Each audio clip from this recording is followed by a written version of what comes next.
Hey, what's going on you guys? So in today's video, I will show you how do you block people from viewing your Snapchat story. Now, this is going to be quick and easy, so let's start. So first, let's go ahead and open up Snapchat. Now, tap on your profile picture on the upper right corner and tap on the settings icon right here.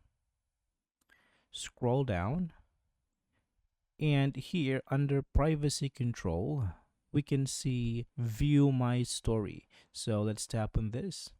Now, if you only want specific people to view your story, you can tap on custom and choose the contact who can only view your story. Now, if you want all your friends on Snapchat to view your story, you can choose friends only. But if you want everyone on Snapchat to view your story, you can choose everyone.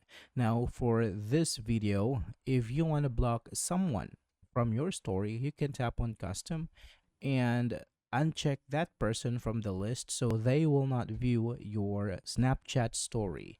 Okay, so I hope that is helpful for you guys. Thank you for watching, and I will see you on the next one.